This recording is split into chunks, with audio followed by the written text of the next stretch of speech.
Assalamualaikum warahmatullahi wabarakatuh. Perkenalkan, nama saya Ahmad Sufi Muda. Sufi Muda itu adalah pemberian dari orang yang saya cintai, yang mengajarkan saya hakikat ketuhanan, yaitu guru saya tercinta. Pada kesempatan ini, saya ingin mengupas tentang bagaimana beragama secara zahir batin, atau lebih khususnya adalah bagaimana cara ruh kita menjadi Islam. Agama itu mempunyai aspek zahir dan aspek batin. Aspek zahir adalah sesuatu yang nampak dalam pandangan mata kita, sesuatu aktivitas ibadah yang telah ditetapkan oleh syariat Islam, dan itu bisa dikerjakan, dilaksanakan oleh siapapun. Ketika orang telah bersyahadat, sholat, puasa, dan memenuhi perintah agama, maka dia telah masuk kepada Islam secara zahir. Persoalannya adalah, yang kembali kepada Allah itu bukan tubuh jasad, bukan raga kita, tapi yang kembali kepada Allah adalah rohani kita. Kapan rohani kita itu Islam? Agama yang kita pelajari secara akal pikiran, maka dia akan melekat dan hanya sampai kepada akal pikiran. Tidak akan tersentuh kepada rohaniah yang sangat halus dan sangat khusus. Nabi Muhammad SAW mengislamkan umat di zaman itu adalah secara zahir dan batin. Secara zahir, Rasulullah mengajarkan aturan-aturan agama. Secara rohaniah, beliau memasukkan Nur Muhammad, Nur Allah, yang dalam surah An-Nur disebut Nurun ala Nurin, yang ditransfer ke dalam dada para sahabat. Itulah membuat para sahabat itu Islam secara rohani. Allah Maha Gaib, malaikat gaib, Nabi juga gaib saat sekarang. Jadi kalau berbicara agama, kita tidak terlepas dari masalah gaib. Kalau persoalan rohaniah ini tidak selesai, maka kita persis melaksanakan agama ini seperti gerakan-gerakan hanya meniru saja. Untuk mengajarkan Islam secara zahir, begitu banyak guru-guru kita yang mulia, para ustadz di pesantren, di universitas Islam, dan kita tidak kekurangan guru yang mengajarkan agama secara zahir. Tapi untuk mengajarkan rohaniah kita berislam, ini gurunya langka. Rasulullah mengatakan, al-ulama warisatul anbiya, bahwa ulama adalah pewaris Nabi. Yang diwariskan bukan sekedar ajaran agama yang kita kenal secara zahir, tapi beliau juga mewariskan apa yang paling langka, yang paling sulit digapai kecuali orang telah disucikan, yaitu Islam secara hakiki, yang mampu menembus alam rohaniah, sehingga kita bisa Islam sejak di dunia ini sampai ke akhirat kelak. Kenapa perlu ini kita bahas? Karena kalau kita ingin renungkan, seorang profesor dengan anak baru tamat SD, anak tidak tamat SD itu tidak ada bedanya ketika tidur. Kalau ditanya satu tambah satu, dua-duanya nggak bisa jawab. Artinya apa? Agama yang ditransfer dalam akal pikiran itu akan selesai. Jangankan mati nanti, tidur pun dia nggak sadar lagi. Jadi bagaimana mungkin kita bisa menjawab pertanyaan, Man Rabbuka, siapa Tuhanmu? Sedangkan tidur pun tidak bisa dijawab lagi. Ini harus selesai di dunia ini. Kalau di Jakarta kita tidak bisa berenang, maka di Pasifik pun tidak bisa berenang.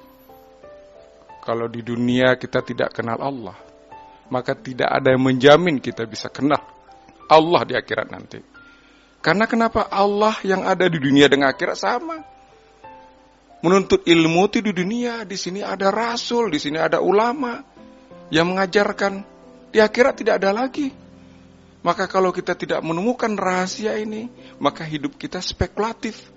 Iya, kalau meninggal saya kenal Allah. Rahasia ini sebenarnya diturunkan oleh Rasulullah kepada para sahabat. Maka dalam ruang lingkup yang terbatas bisa menerima pengetahuan ini. Kedua,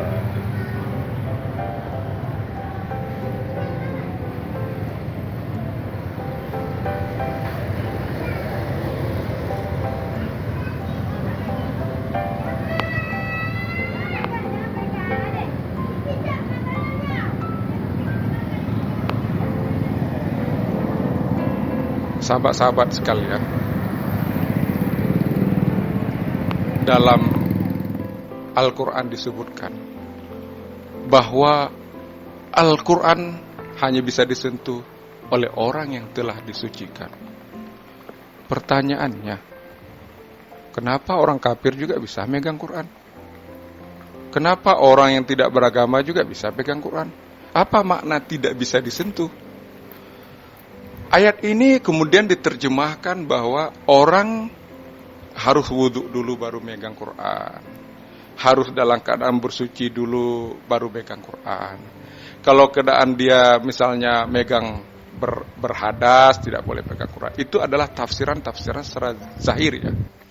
Tapi harus diingat, makna tidak bisa disentuh adalah memang tidak bisa disentuh sama sekali.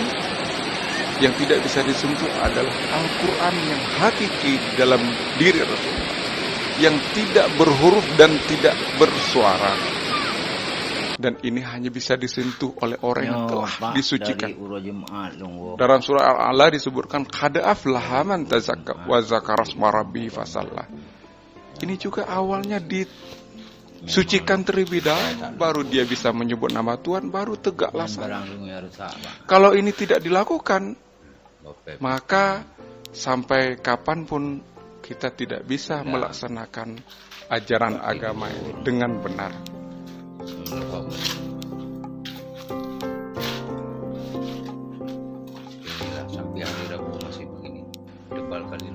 Sahabat sekalian, ini di dalam rumah. Kelanjutan dari pembicaraan ini adalah Kondisi. Ada hal yang menjadi misteri dari umat Islam adalah bagaimana menemukan salat yang khusyuk. Ajaran agama yang kita kenal secara syariat hanya mengajarkan kita bagaimana benar kita salat. Tapi tidak pernah dibahas bagaimana salat khusyuk. Padahal kalau salat tidak khusyuk, bukan surga tempatnya, bukan pahala didapat. Yang didapat adalah neraka wel. Guru saya mengatakan, jangan kau tanyakan bagaimana cara supaya engkau salat khusyuk. Tapi coba kau tanyakan, apa yang menyebabkan engkau tidak khusyuk salat? Yang menyebabkan adalah karena hati kita lalai. Jadi pengertian lalai secara syariat adalah salat tepat waktu. Kalau zuhurnya misalnya jam 12.45 harus tepat waktu 12.45. Padahal pengertian lalai itu bukan tepat waktu. Hati kita lalai. Coba renungkan secara dalam-dalam. Ketika kita sholat terbayang seluruh hal-hal di dunia. Lupa dompet, terbayang kita dalam sholat. Utang, teringat kita dalam sholat. Salahlah engkau untuk mengingatku, kata Allah. Kan luar biasa itu yang kita ingat tuh. Utang kita, kalau mahasiswa diingat dosennya, diingat istrinya, diingat yang lain-lain. Itu yang diingat dalam sholat. Makanya kalau hal ini tidak kita temukan solusinya, maka sholat itu adalah hanya gerakan-gerakan biasa saja. Dan tidak berefek sama sekali dalam kehidupan kita. Apa jawaban dari apa yang telah saya bahas tentang Islam secara rohania, tentang rahasia kita bagaimana salat khusyuk, jawaban adalah kita harus bisa menemukan guru yang bisa mengajarkan hal-hal seperti ini. Harus kita ingat, baginda Rasulullah itu adalah seorang yang luar biasa, manusia pilihan. Beliau untuk mengenal Allah melewati proses dibimbing oleh Jibril alaihissalam.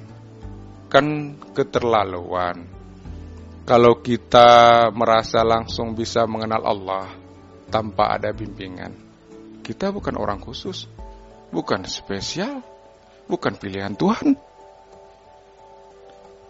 Oleh karenanya, merupakan hal yang mutlak bagi kita menemukan guru yang bisa mengajarkan kita tentang hakikat ketuhanan, bisa mengislamkan rohania kita.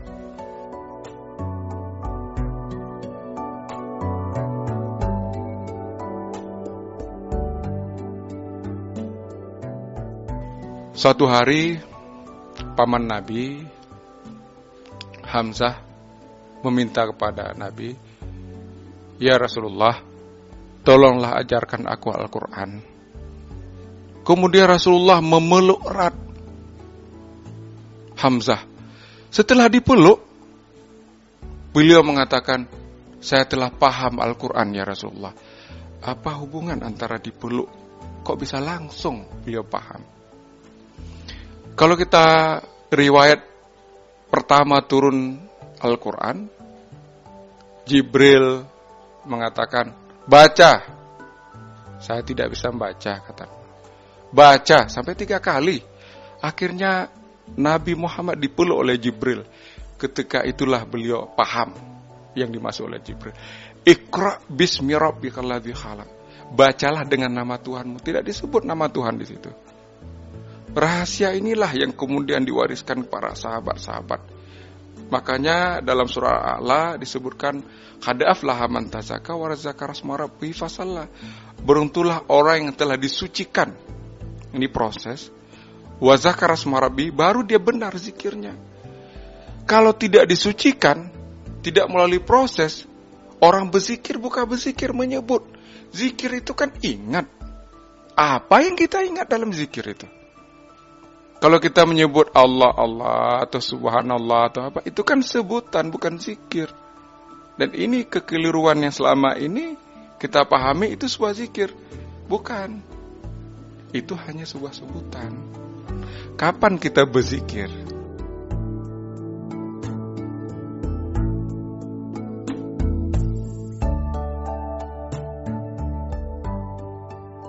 Sahabat sekalian yang saya cintai, ada suatu pertanyaan menggoda. Kita disuruh mengingat Allah. Pertanyaan yang harus terjawab adalah, apa dari Allah yang harus kita ingat? Nama Allah kah? Ka'bah kah? Atau apa? Jawaban ini tidak akan kita temukan di dalam tataran lahiriah beragama. Ini adalah aspek-aspek batin. Inilah Rasulullah yang hadisnya diriwayatkan oleh Sayyidina Ali dan Abu Hurairah, bahwa Allah mengkaruniakan 2 karung ilmu. Yang satu siapa aja boleh baca, yang satu untuk ahliku, apabila aku ceritakan niscaya halal darahku. Ini rahasia ini kemudian diteruskan oleh para sahabat-sahabat, diteruskan oleh ulama-ulama sampai kepada akhir zaman. Hakikatnya Rasulullah tidak akan pernah mati. Beliau hidup abadi. Beliau akan ada sepanjang zaman untuk membimbing umatnya. Tinggal bagaimana kita bisa berhubungan dengan orang yang berhubungan dengan Rasulullah. Dalam sebuah hadis disebutkan, tidak akan masuk neraka orang yang pernah melihat aku. Dan tidak akan pernah masuk neraka orang yang pernah melihat aku. Sampai 70 wasita, 70 lapis. Melihat itu apakah sekedar memandang? Kalau itu ukurannya, Abu Jahal itu masuk surga dia. nggak dihitung neraka. Tapi kenyataan Abu Lahab, Abu Jahal ancamannya neraka. Tentu tidak melihat demikian. Melihat itu dengan keimanan. Ada hubungan murid dengan guru.